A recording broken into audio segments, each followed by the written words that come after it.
There are so many different options for charts in analytics, and historically the most popular ones have always been line charts and scatter charts. But a lot of advisors, when they're using the system, find a lot of value in using a bar chart, mainly because it allows you to look at discrete data rather than looking at the entire cumulative period of, say, 5 years.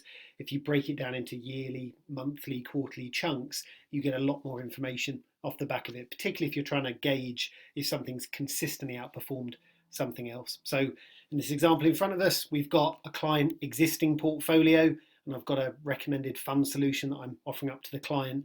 Yes, I can run line charts, but on the right hand side, you can flip that back down to bar chart on the right.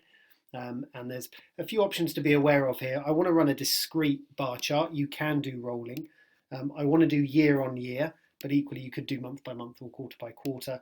And I want to select 5 yearly periods. And if you click on generate, you'll get a chart again that will show you year on year how that suggested fund has done against where the client currently is at the moment. And we can see that in 5 years, it's consistently outperformed it, not just during good times. In these 4 years when the markets were up, it outperformed, but even in 2018, when the markets fell, it fell less than our client's investment solution, so outperformed. Now, coming back to the main screen, it's not just performance you can analyze, it's also loads of different ratios. So you'll see on the right-hand side, the measure that you're running this on is defaulted to total return, which is performance.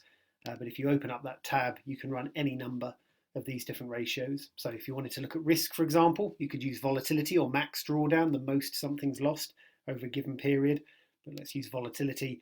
And again, I want to run this on a year-by-year basis over the last 5 years to mimic the same chart that I just got for performance. And again, click on generate.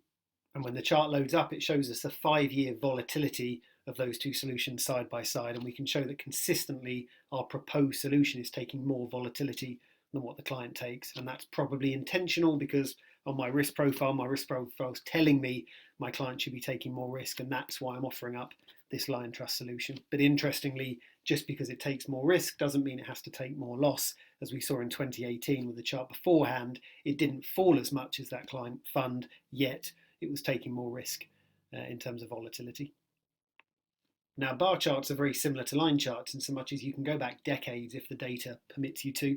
So when you're using indices and sector data, then generally they can go back to the 80s, the 70s, the 60s, and the bar chart won't stop. So long as the data's there, it will illustrate it. Now, what I've got in front of me here is showing the Bank of England base rate, kind of mimicking what cash would have done over the last 30 years, what the average house price has done in England, HPI indices. We've got different regional variations back on the indices tab, back on the main screen. I've also charted your average multi-asset fund, which is a mixed investment sector, which is the blue line.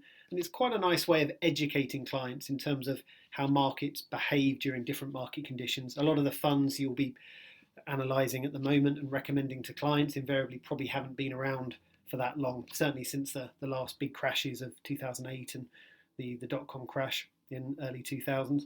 So it's a nice way of showing clients, well, look, this is how the average investment solution would have performed, and this is how much it would have fallen during those market conditions, and equally that's how other asset classes would have behaved in the same time period. And another cool use of bar charts is to be able to analyse all of the solutions side by side. There is a limit, you can only look at about 12, but if I have my own in-house models, I might have 5 or 10 of those.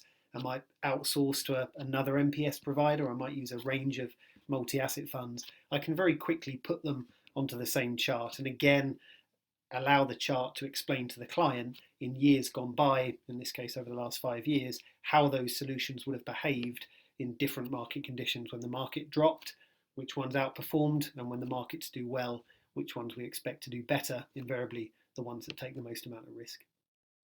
And lastly, there's a little feature built within a bar chart that's often overlooked, but is also incredibly useful at analysing particular funds against their sectors, and it's called Fund Within Sector bar chart. Now, usually when you're running bar charts, you've got the charting type at fund level, which is ultimately anything you've got selected on the left-hand side will be placed inside the bar chart. But there is another charting type that a lot of people use called Fund Within Sector. So click on that. I'm going to run it along exactly the same basis on a discrete chart basis, total return performance, yearly time periods over 5 years, and click on generate. And it's a bar chart packed full of information, and as the name suggests, it is fund within sector. So over the last 5 years, every single bar is the sector. The bottom of the red bar is the worst fund in that sector in 2016. The best fund is invariably the top of the blue bar, and where blue meets red is sector average. And the fund we're looking at, in this case, Vanguard Life Strategy 80%, sits well above sector average in every single year. So historically, certainly over the last 5 years, it's consistently outperformed the sector average. And much like the standard bar charts, you can flip the calculation so you don't just have to look at total return. In this case, I'm looking at the same fund, the same period, the same type of chart, but I've flipped it. Rather than looking at total return, I'm now looking at volatility. So although the fund was outperforming the average, I wanted to make sure that it wasn't taking unnecessary amounts of risk. And as you can see here, pretty much every single year, it's bang on the average line. So historically, in terms of risk, it's taking the average level of risk, but historically, in terms of performance, it's taking over performance against the sector. So I hope you found that useful. That should give you some ideas on what you can do with bar charts here on analytics. Rather than just using line charts looking cumulative performance, use bar charts to start sifting through discrete data and rolling data as well. So as ever, if you've got any questions on this or anything else within analytics, click on Chat with an Expert in the bottom right hand corner, our live chat. You've got the help desk number under Contact Us in the bottom left, or you've got our training team where you can schedule a training session with them, again on the left hand side.